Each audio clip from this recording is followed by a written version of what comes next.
Welcome student.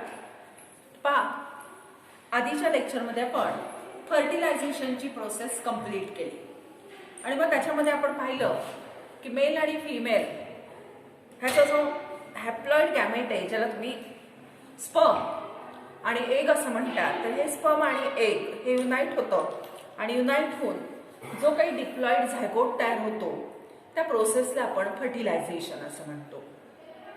आता आपण हेही शिकलो की हे फर्टिलायझेशन ह्युमन बिंगमध्ये इंटरनल आहे. म्हणजे फर्टिलायझेशन कुठे घडतं, तर फर्टिलायझेशन हे फिमेलच्या बॉडीमध्ये फॉलोपियन ट्यूब नावाचा जो काही फिमेल रिप्रोडक्टिव्ह सिस्टीमचा पार्ट आहे त्या फिमेल रिप्रोडक्टिव्ह सिस्टीमच्या एम्प्युलामध्ये घडतं. बरोबर आहे. So we know that the fertilization takes place inside the ampulla of the fallopian tube. आता फर्टिलायझेशन झाल्यानंतर पुढची स्टेप काय असते, तर पुढची स्टेप असते तिला आपण क्लिवेज असं म्हणतो. तर आजच्या लेक्चरला आपण काय शिकणार आहोत, तर क्लिवेज म्हणजे काय शिकणार आहोत. ठीक आहे. So we start with the cleavage. Now as the fertilization takes place inside the ampulla of the fallopian tube of female, the cleavage it also start in the ampulla of the fallopian tube of the female. Ampulla मध्ये cleavage सुरू होते. So what is cleavage? So cleavage is a process in which the diploid zygote that get converted or that divide mitotically, and by mitosis it get converted into the hollow multicellular structure that is known as a blastula. So cleavage is a process in which the zygote divide mitotically. Zygote divide mitotically to form and forms hollow multicellular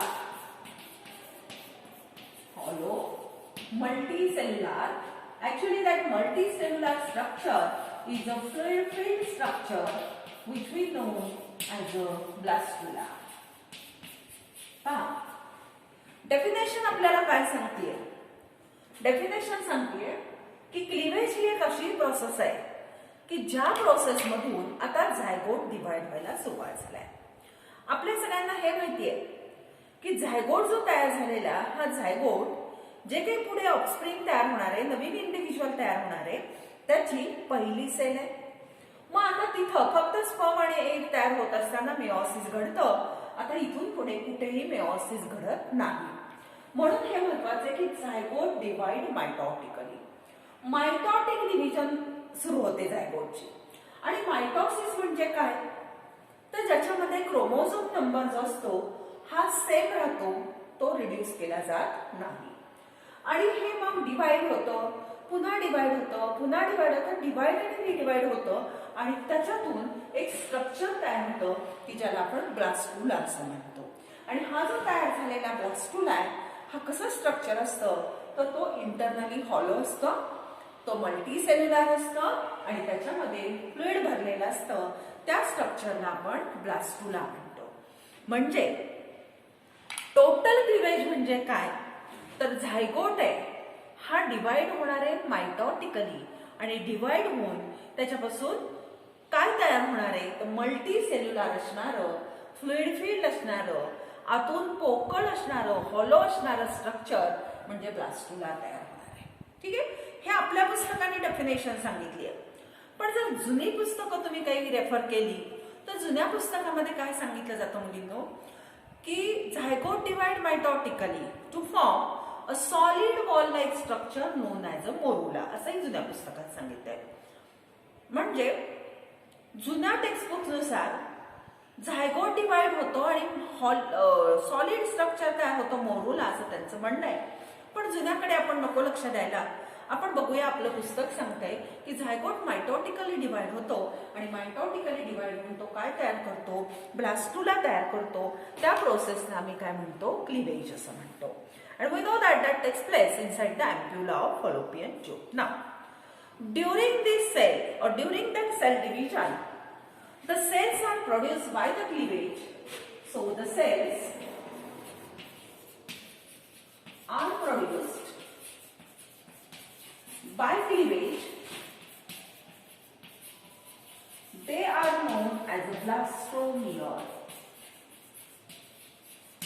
पाहिलं छान. आता मी तुम्हाला सांगितलं की cleavage म्हणजे आता असं structure divide आणि रिडिवाइड होऊन जाणार आहे झायगोट. मग ते डिवाइड आणि रिडिवाइड होत असताना तिथं ज्या सेल्स तयार होणार आहेत त्या सेलला शब्द वापरला जातो blastomere. Blastomere means the cells which are formed during the cleavage process. ठीक है ना. No growth of daughter cell takes place in the cleavage. So in cleavage there is no growth of daughter cell. म्हणजे काय पहा, पहिली cleavage होईल, दुसरी cleavage होईल, तिसरी क्लिवेज होईल, अशा क्लिवेज होत जातील कुठपर्यंत, ब्लास्टुला तयार होईपर्यंत. पण ह्या क्लिवेज जेव्हा होत असतात त्यावेळेला तिथं डिव्हिजन म्हणून ब्लास्टोमियर जे तयार होतात ह्याच्यामध्ये त्या सेलची ग्रोथ दिसत नाही. फक्त ते बराबर काय होत असतात, डिवाइड होत असतात. त्या सेलची ग्रोथ होत नाही. डिवाइड झाली की ग्रोथ व्हायला पाहिजे, पण ह्या सेलची ग्रोथ होत नाही.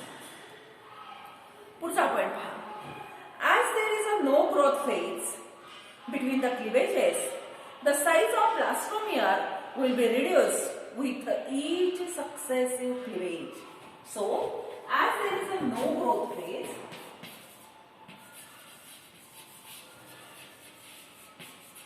between cleavage,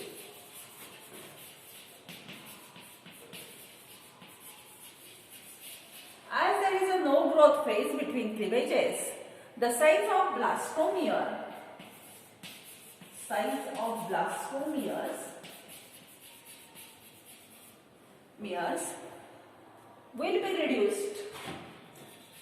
will be reduced with each cleavage. लक्षात येते पहा. काय पॉइंट सांगितलं पुढचा मी, as no growth phase between the cleavage. आता ग्रोथ होत नाही सेलची, फक्त त्या डिवाइड आणि रिडिवाइड होतात असं आपण शिकलो. मग क्लिवेज ज्या असतील त्यांच्यामध्ये ग्रोथ घडत, क्लिवेज फेज मध्ये ग्रोथ घडत नाही, आणि ग्रोथ जर घडली नाही तर काय होणार आहे, size of blastomere reduce during each subsequent cleavage. म्हणजे काय, हा समजा ही एक सेल मी काढली, हा झायगोट काढला, हा झायगोट डिवाइड झाला, काय तयार झालं, दोन सेल तयार झाल्या झायगोट पासून अशा. ठीक आहे, दोनाच्या काय तयार होतील, अशा 4 सेल तयार होतील, 4च्या 8 होतील, बरोबर आहे की नाही. मग 8 सेलचं स्ट्रक्चर जर तुम्ही असं काढायला लागला तर प्रत्येक ह्याच्यात तुम्हाला काय दिसतंय की ही जी सेल होती ह्या सेलचा जो आकार होता हा आकार हळूहळू काय होत जातो, कमी होत चाललेला आहे. म्हणून मी सांगितलं की ग्रोथ फेज नाही, त्यामुळं प्रत्येक क्लिवेजला काय होत जातो तर तिथल्या त्या सेलचा आकार हळूहळू कमी होतो. म्हणजे लक्षात घ्या, हे स्पेस एवढंच आहे, ह्यात 2 सेल बसतात, ह्याच सेल्समध्ये ह्याच स्पेसमध्ये 4 सेल बसतील, ह्याच्यातच 8 बसतील, ह्याच्यातच 16 बसतील. म्हणजे सेलचा जो साईज असेल तो हळूहळू काय केला जातो, रिड्यूस केला जातो. नेक्स्ट, आज there is reduction in the size, the metabolic rate increases. Now, as the size reduces, metabolic rate increases. And so, as there is an increase in the metabolic rate, the subsequent cleavages are subsequent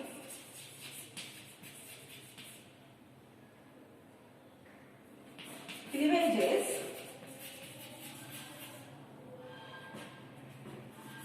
are faster than earlier cleavage. पाहिलं का काय म्हणलेलं आहे त्यांनी, पुढचा point त्यांनी असं सांगितलं, as the size reduces the metabolic rate increases, and as the metabolic rate increases the subsequent cleavages are faster than the earlier. Subsequent म्हणजे पुढे होणाऱ्या ज्या क्लिवेजेस आहेत त्या फास्टर होतात आर्लियरशी कम्पेअर केले असता. आणि so It requires the rapid replication of DNA. It requires rapid replication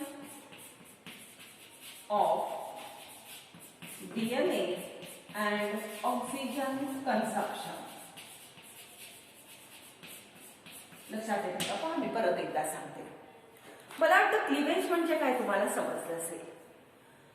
zygote मायटोटिकली divide होऊन ब्लास्टोला तयार होणं ह्याला आम्ही म्हणतो क्लिवेज. क्लिवेज बद्दल काय सांगितलं मी की ज्यावेळेला सेल झायगोट हा डिवाइड आणि रिडिवाइड होणार आहे त्यावेळेला त्याच्यामध्ये ज्या सेल्स तयार होतात, the cells which are form during the cleavage they are known as blastomere. त्या सेलला आम्ही काय म्हणणार, ह्या सगळ्या सेल्सला आम्ही काय म्हणणार, ब्लास्टोमियर्स म्हणणार. पुढचा पॉइंट मी सांगितला की क्लिवेज मध्ये हे जे ब्लास्टोमियर्स तयार होत असतात तर ह्या ब्लास्टोमियर्स मध्ये ग्रोथ घडत नाही. फक्त पहिली क्लिवेज, लगेच दुसरी क्लिवेज, लगेच तिसरी क्लिवेज, त्या तयार झालेल्या ब्लास्टोमियरला ग्रोथ घडू देत नाही. So there is a no growth. पुढे आपण काय म्हणतो पहा, as there is a no growth phase, म्हणजे त्याच्यामध्ये क्लिवेजेस मध्ये ग्रोथ फेजच नाही तर size of blastomere will be reduce with each cleavage. ह्याच्यात ग्रोथच घडत नाही म्हटल्यानंतर पुढे पुढे तयार होणाऱ्या ज्या काही ब्लास्टोमियर्स असतात त्या आकाराने काय होतात, लहान लहान लहान होत जातात. ॲज साइज रिड्युसेस, साईज कमी झाली की मेटाबॉलिक रेट इन्क्रीजेस. सेलची साईज काय झाली आहे, लहान झाली. का लहान झाली सेलची साईज, तर तुम्हाला माहिती ग्रोथ फेज नाही. मग एवढ्यातच ही एक आहे, एवढ्यात 2 बसणं, एवढ्यातच 4 बसणं, एवढ्यातच 8 बसणं, म्हणजे हळूहळू हळू सेलची साईज कमी झाली. आणि सेलची साईज जर कमी झाली असेल तर तिथं काय होतं, there is a increase in the metabolic rate. Metabolic rate हा वाढतो आणि मेटाबॉलिक रेट वाढला की पुढे काय घडतं पहा. As there is an increase in the metabolic rate, the subsequent cleavages are faster than the earlier one. नंतर होणाऱ्या क्लिवेजेस मेटाबॉलिक रेट वाढल्यामुळं आणखीनच फास्ट डिवाइड व्हायला लागतात किंवा फास्टर घडतात पहिल्याशी कंपेअर केलं असता. आणि शेवटचा पॉइंट मी सांगितला, जर क्लिवेजेस फास्टर होत असतील तर काय लागेल, it requires the rapid replication of DNA. म्हणजे डीएनएचे रिप्लिकेशन सुद्धा फास्ट तिथं होतं आणि ऑक्सिजन कन्झम्पशन सुद्धा कसं होतं, फास्ट होतं. लक्षात आलं. तर ही कॉमन माहिती मी सांगितली ह्या क्लिवेज बद्दल. आता पुढचा पॉइंट आहे पहा. आता पुढे आपल्याला हे क्लिवेज शिकायच्या. ह्या क्लिवेज कसा घडतात, कुठल्या प्लेन मधून क्लिवेज घडतं हे आपल्याला पुढे शिकायचं. नेक्स्ट पॉइंट घ्या.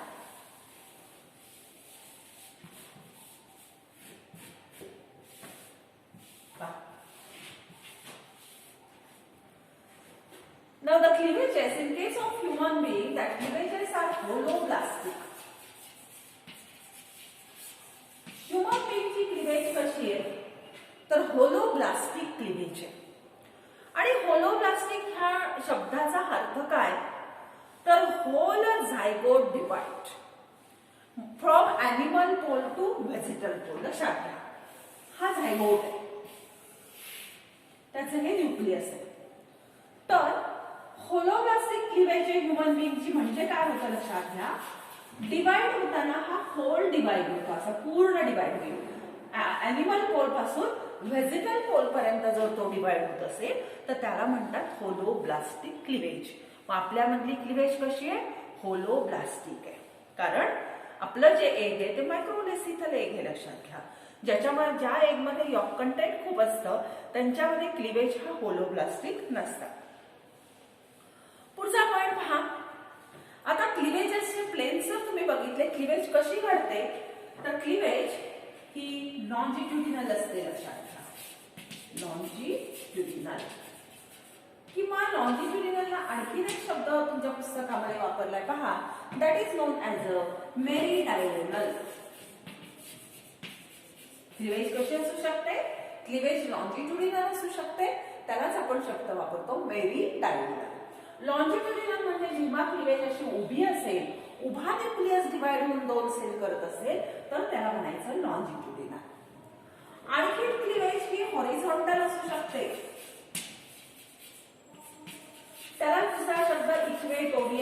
वापरलेला.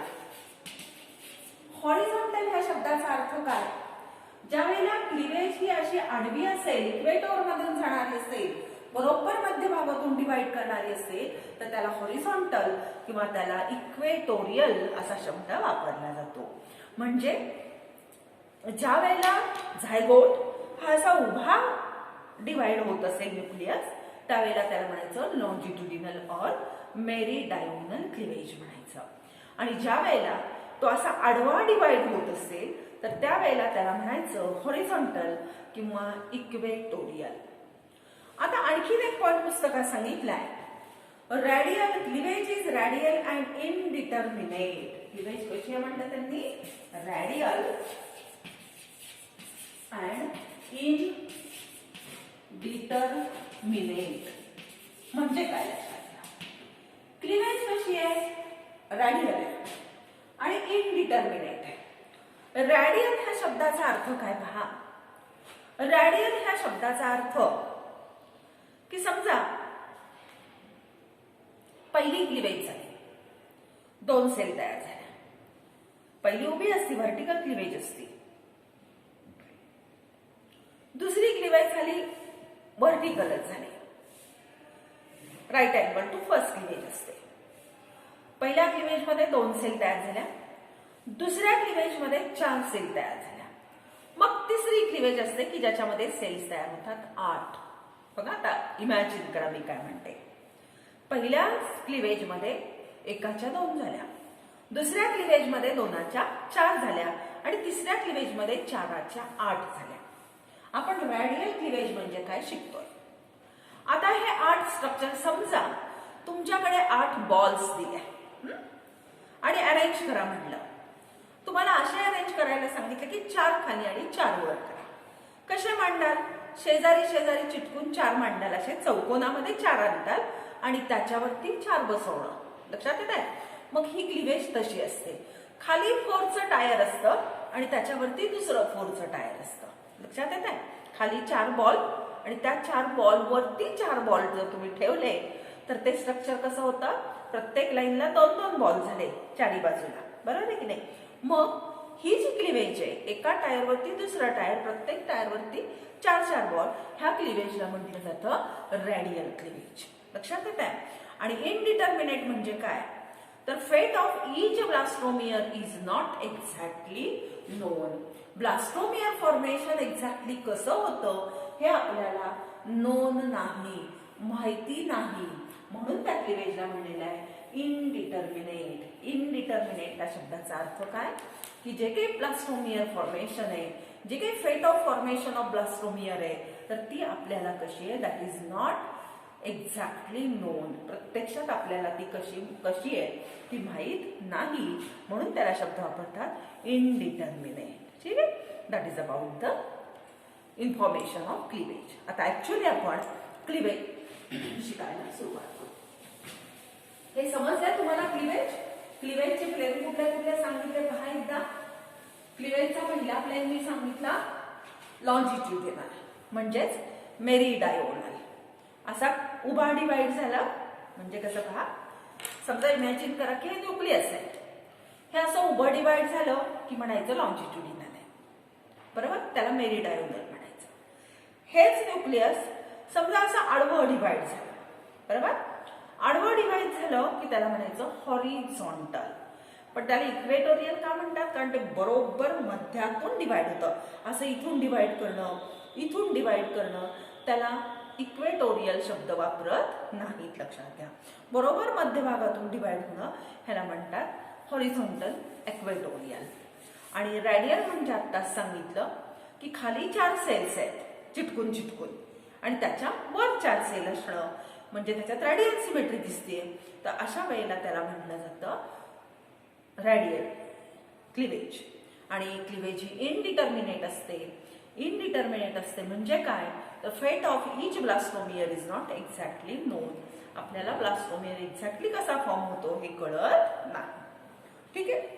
मग आता क्लिवेजला सुरुवात करू. फर्स्ट क्लिवेज, पहिली क्लिवेज.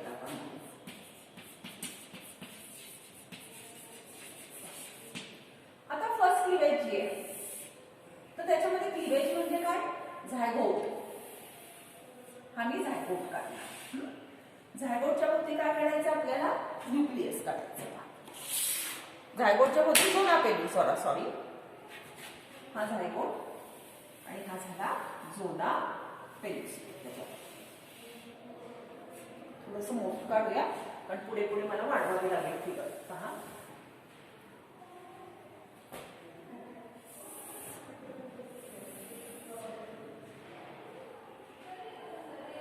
आता पहा काय बनतं त्याच्यामध्ये. हे काढला मी झोना पेलूस, त्याला चिटकू नाव दिलं झोना पेलूसला. पहा आता ह्याच्यामध्ये काय आहे? Centrally nucleus. बरोबर आहे की नाही? झायगोटमध्ये न्यूक्लियस असतं आणि मग हे न्यूक्लियस डिवाइड होतं.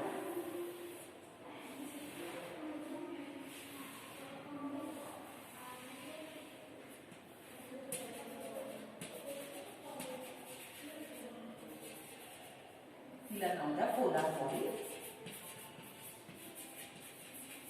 आणि ह्याला नाव द्यायची ब्लास्टोमियस.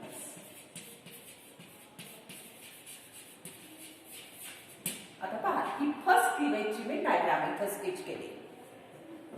So in this cleavage the zygote divide longitudinally, that is meridionally, and it forms two cells. The two cells are known as the blastomeres and they are unequal, means one is a smaller and another is larger, and it requires about, or it occur at 30 hours after fertilization. लक्षात ठेवा, ही जी first cleavage है that occur at 30 hours after fertilization. हे लक्षात घ्या. Fertilisation कुठं घडलं? Fertilisation एम्प्युला मध्ये घडलं. फर्टिलायझेशन झाल्यापासून फक्त पहिल्या 30 तासामध्ये झायगोट डिवाइड होतो. So there is a first cleavage and it occur at 30 hours after fertilization. Now the first cleavage is longitudinal. First cleavage is longitudinal. Two blastomeres are formed, and out of that, one blastomere is smaller, and one blastomere is large. काय अवघड नाही त्याच्यामध्ये. पहिली cleavage एम्प्युला मध्येच घडते मुलींना. पहिल्या cleavage मध्ये काय होतं? तर फर्टिलायझेशन झाल्यापासून पहिल्या 30 तासात एका झायगोटच्या न्यूक्लियसचे 2 सेल्स तयार होतात. तिला आम्ही पहिली क्लीवेज म्हणतो. आणि कसे तयार होतात? तर हा जो झायगोटचा न्यूक्लियस आहे तो असा उभा डिवाइड होतो आणि उभा डिवाइड होऊन अशा त्या 2 सेल्स तो तयार करतो. त्या 2 सेलला आपण काय म्हणतो? ब्लास्टोमियर्स. ठीक आहे. आता तयार झालेले ब्लास्टोमियर कसे आहेत म्हणून सांगितले तर तयार झालेल्या ब्लास्टोमियर मध्ये एक ब्लास्टोमियर आहे तो स्मॉलर असतो आणि दुसरा ब्लास्टोमियर आहे तो कसा असतो? लार्ज. समजली पहिली क्लीवेज? पहिली क्लीवेज कधी घडते? It occur at 30 hours after fertilization. Fertilization झाल्यापासून 30 तासामध्ये पहिली क्लीवेज होते. पहिली क्लीवेज कशी असते? लॉन्जिट्युडिनल असते. म्हणजे झायगोट न्यूक्लियस असा उभा डिवाइड होतो. उभा डिवाइड होऊन काय तयार करेल तो? 2 सेल्स तयार करेल. बरोबर. आणि 2 सेल्सला तुम्ही काय म्हणणार? दे आर नोन ॲज ब्लास्टोमियर. आणि मग 2 सेल इक्वल आहेत का? नाही. तर त्याच्यातली एक असते ती स्मॉल असते आणि दुसरा ब्लास्टोमियर असतो त्याला आपण लार्जर ब्लास्टोमियर असं म्हणतो. ठीक आहे. आता सेकंड क्लीवेज कडे आपण जाऊ. पहा, फर्स्ट क्लीवेज आता झाली, आता सेकंड क्लीवेज पहा. आता सेकंड क्लीवेज मध्ये काय आहे? तर सेकंड क्लीवेज मध्ये तुम्हाला माहिती आहे की किती होणार तयार सेल्स? 2च्या 4. मग आता आपल्याला 4 काढायचे. हा आकार झायगोट तुम्हाला माहिती आहे साधारणतः केवढा असतो तो? एकचा आकार जो आहे तोच आकार काय असणार आहे? हा झायगोटचा असणार आहे साधारणतः 100 मायक्रॉन. आता ह्याच्यापासून तुम्हाला 4 सेलचं स्ट्रक्चर दाखवायचं आहे. मग 4 सेल तुम्ही इथं काढा. ही एक काढली, ही दुसरी काढली, ही तिसरी काढली आणि ही चौथी काढली. हा कोण आहे? झोना पेलुसिडा आणि हे कोण आहे तिथं? ब्लास्टोमियम्स. ठीक आहे. मग it occurred, second cleavage occurred at 30 hours after first cleavage. It occurs at 30 hours after first cleavage. लक्षात घ्या. पहिली क्लिवेज केव्हा आहे? फर्टिलायझेशन झाल्यापासून 3 तासांनी. दुसरी कधी आहे? पहिली क्लिवेज झाल्यापासून 30 तासांनी, म्हणजे फर्टिलायझेशन झाल्यापासून 60 तासांनी. लक्षात घ्या. So the second cleavage occur at 30 hours after first cleavage. पहिली क्लिवेज झाली की दुसरी पुढच्या 30 तासामध्ये घडते. आता काय होतं ह्याच्यामध्ये पहा. In this cleavage, that cleavage is also longitudinal. That is also longitudinal. But right angle to first cleavage. पहा लक्षात. काय सांगितलं मी? दुसरी क्लिवेज सुद्धा लॉन्जिट्युडिनलच आहे. लॉन्जिट्युडिनल म्हणजे असा उभाच जायगोट डिवाइड होतोय. बरोबर आहे. But right angle to the first cleavage हे समजतंय का? पहा, पहिल्या क्लिवेजला राईट अँगल आहे. म्हणजे एक अशी असेल उभी तर दुसरी अशी उभी असेल. लक्षात येते का? बघा मला, मी तुम्हाला सांगते. समजा एखादा ऍपल तुम्ही घेतलं आणि ऍपल कट करा म्हटलं, तुम्ही कसं कट करता? असं उभं कट करता. बरोबर. म्हणजे ही लॉन्जिट्युडिनल झाली पहिली क्लिवेज. पुन्हा ह्याच ऍपलचे 2 भाग करा म्हटलं की कसे करता? 2 झालेत ऑलरेडी, त्याचे 4 करा म्हटलं तर काय करता? पुन्हा तीच लॉन्जिट्युडिनलीच डिवाइड करता, पण अशी करता. म्हणजे राईट अँगल झाली पहिलीला. मग एका ऍपलचे जेव्हा तुम्ही 4 पार्ट करता उभे, त्यावेळेला ते क्लिवेज असते सेकंड क्लिवेज. म्हणजे ऍपल पहिल्यांदा असं कापणं लॉन्जिट्युडिनली, त्याला म्हणायचं पहिली क्लिवेज. 2 ब्लास्टोमियर तयार झाले. ते दोन्ही ब्लास्टोमियर जोडायचे आणि पुन्हा असे उभेच कापायचे, पण पहिलीला राईट अँगल कापायचे.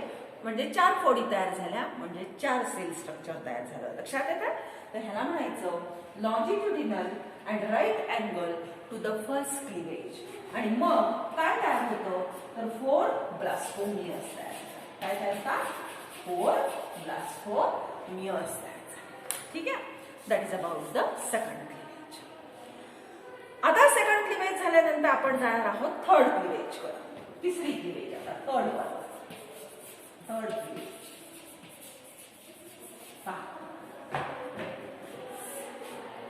थर्ड क्लिवेज मध्ये काय सांगते क्लिवेज? बघा, ह्याच्यामध्ये पुन्हा हमी काढला असेल, त्याच्यामध्ये पुन्हा काय काढणार मी? झोना पेलिसुडा आहे असा असतो. काढला. आता इथं 4च्या 8 सेल तयार होणार आहेत. 8 सेल काढायचे इथं.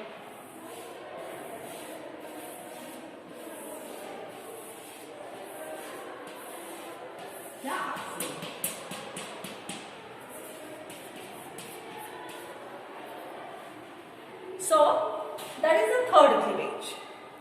So during this cleavage, now first of all, this third cleavage is horizontal cleavage.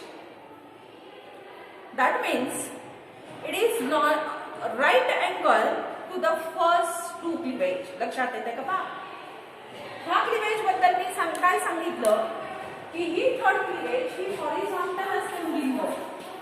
Horizontal आहे आणि राईट अँगल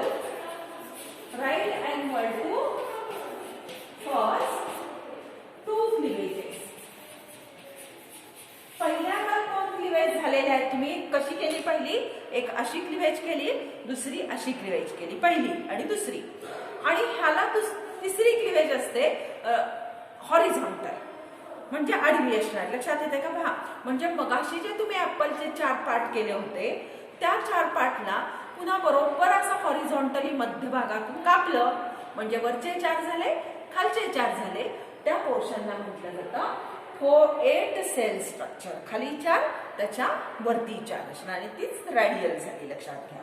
मग थर्ड क्लिवेज ही हॉरिझॉन्टल असते आणि हॉरिझॉन्टल असून पहिल्या 2 क्लिवेजला ती राईट अँगल असते आणि अशा पद्धतीनं तिथं 8 सेल तयार होतात आणि त्याला आपण 8 ब्लास्टोमियर्स असं म्हणतो. And during this cleavage as the cleavage is growing on the embryo gradually pass towards the uterus. हे सगळं कुठं घडतंय तर अँप्युलामध्ये घडतंय आणि ही 8 सेल स्ट्रक्चर तयार व्हायला लागलं की हळूहळू हा जो एम्ब्रिओ असतो हा कुठे पास व्हायला लागतो त्या न्यूटेरस कडे पास व्हायला सुरुवात करतो. By the end of 4th day of fertilization. आता पुढचं लक्षात येते का पहा. म्हणजे हे घडेपर्यंत 4था दिवस उगवतो कशाचा फर्टिलायझेशनचा. आता पुढचा पॉइंट पहा. आता पुढे काय करायचं बघा. पहिली क्लिवेज पाहिली दुसरी क्लिवेज पाहिली तिसरी पण पाहिली. आता पुढचं म्हणजे काय तर मोरुला फॉर्मेशन असतं.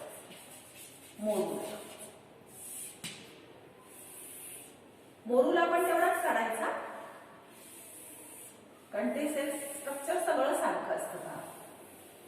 आणि मोरुला म्हणजे काय तर मोरुला मध्ये सुद्धा अशा 16 सेल्स काढायच्या मुलींना. 16 ते 32 सेल्स असतात त्या. फक्त 2 लेअर मध्ये काढा. हा दाखवायचा आउटर मास ऑफ सेल. मी काढते हा काय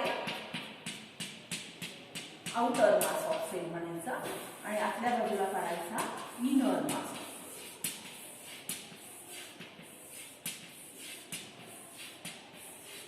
हा बाहेर कोण आहे झोना pellucida.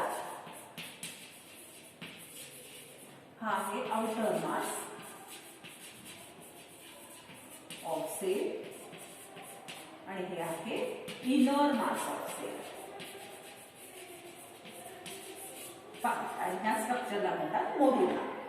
So at the end of 4th day of fertilisation the embryo is solid ball like which contains about 16 to 32 blastomeres and that look like the fruit of mulberry, so that is known as a morula. लक्षात येते का. तिसऱ्या sale मध्ये 8 सेलचं structure झालं तिसऱ्या cleavage मध्ये. तिसरीतून चौथी तयार होईल. 8च्या किती 16 होती 16 होती. चौथीतून 5वी क्लिवेज येईल तिला काय म्हणायचं 16च्या तयार झाल्या 32. मग at the end of 4th day after fertilization, at end of 4th day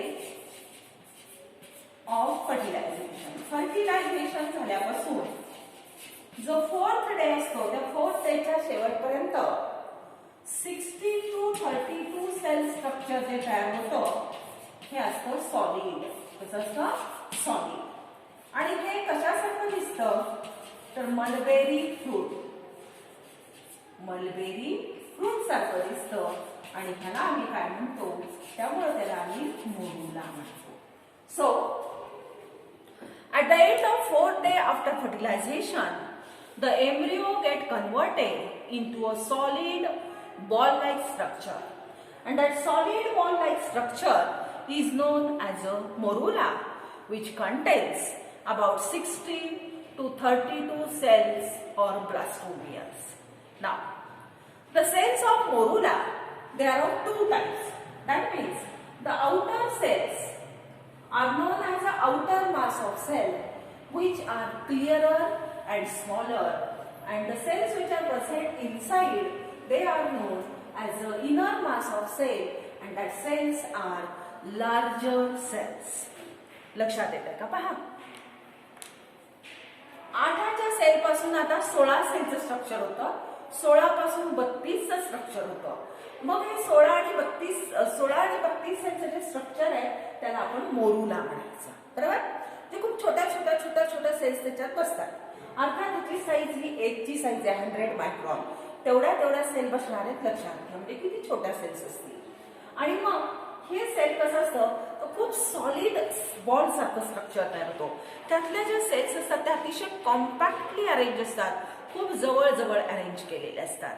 आणि त्यातल्या ज्या बाहेरच्या बाजूला अरेंज झालेल्या सेल्स असतात त्याला म्हटलं जातं आउटर मास ऑफ सेल, की ज्या सेल आकाराने छोट्या असतात आणि क्लिअर सेल्स असतात. आणि आतल्या साईडला ज्या सेल्स प्रेझेंट असतात मोरुलाच्या त्याला म्हटलं जातं इनर मास ऑफ सेल.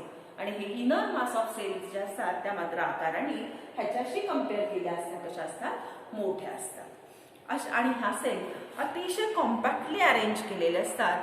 आणि झोना पेनिन्सुला मात्र ह्याला आहे असा प्रेझेंट असतो. खूप वेळेला राईट नोट ऑन मोरुला असा क्वेश्चन विचारतात. मग राईट नोट म्हटलं की मोरुला म्हणजे काय सांगायचं.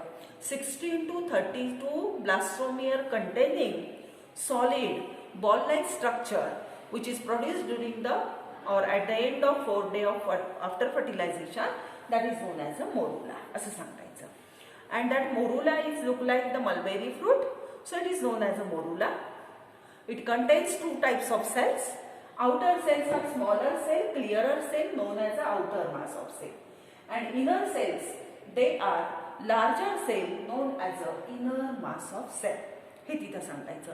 And all these cells are compactly arrange, हे तिथं तुम्ही सांगणं गरजेचं आहे. Now such a morula that reaches up to the isthmus and start to enter or gets the entry into the uterus by the end of 4th day. लक्षात घ्या, such a morula this reaches up to the isthmus. Isthmus म्हणजे आठवतंय का काय ते. इथं समजा हा युटेरस आहे, लक्षात घ्या. हे पहा असं मी तुम्हाला युटेरस काढून दाखवला. हा युटेरस आहे आणि ही काय त्याची ही फॉलोपियन ट्यूब आहे, तुम्हाला माहिती आहे.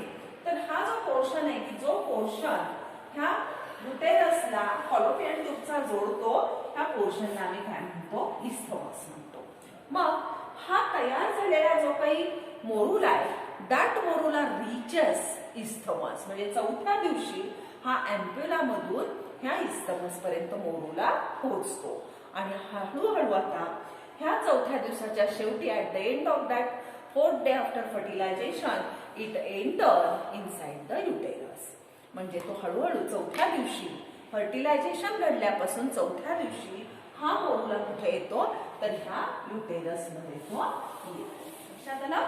That is about the morula. आता मोरुला नंतर पुढची स्टेप आपली आहे ती ब्लास्टुला. आणि ब्लास्टुला पूर्ण शिकून झालं की मग आपण म्हणणार आहोत की आपण आज क्लिवेज कम्प्लीट केली. ठीक आहे. तर ब्लास्टुला काही मी आज घेणार नाहीये. ब्लास्टुला आपण नेक्स्ट लेक्चरला कम्प्लीट करूया. आज आपण इथं